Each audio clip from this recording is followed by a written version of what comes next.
Έρχονται νέα παιδιά με αίσθημα παλμών, ευτερούγισμα. Τους καθησυχάζω.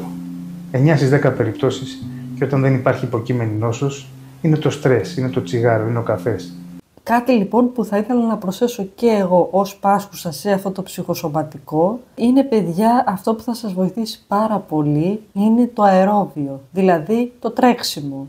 Όταν θα μπορείτε να τρέχετε από μισή ώρα και πάνω, τότε θα παρατηρήσετε και πολύ πιο διαφορετικά επίπεδα ενέργειας και το καρδιοαναπνευστικό θα είναι πάρα πολύ πιο δυνατό. Το ξέρω ότι για πολλούς δεν είναι ευχάριστο το τρέξιμο, γενικά βαριέστε να βγείτε να τρέξετε, αλλά εάν πάτε σε ένα μέρος που σας αρέσει πάρα πολύ και βάλετε και την αγαπημένη σας μουσική, πιστεύω ότι καιρό με τον καιρό ίσως γίνει και η αγαπημένη σας ενασχόληση.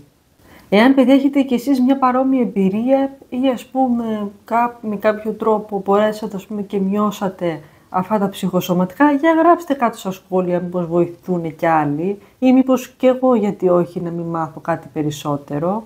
Επίσης, να μην ξεχάσω να πω, εννοείται ότι αυτό το βίντεο δεν έχει να κάνει με καμία ιατρική συμβουλή. Πάντα συμβουλευόμαστε τον γιατρό μας. Και απλώς εγώ ήθελα να προσθέσω κάτι για το τι γυμναστική θα βοηθήσει και τίποτα περισσότερο, και εννοείται πάντα να είμαστε υγιείς. Αυτά λοιπόν, αν σου άρεσε αυτό το βίντεο, πάτα μου ένα follow, γιατί θα έρθουν και άλλα τέτοια περισσότερα βίντεο.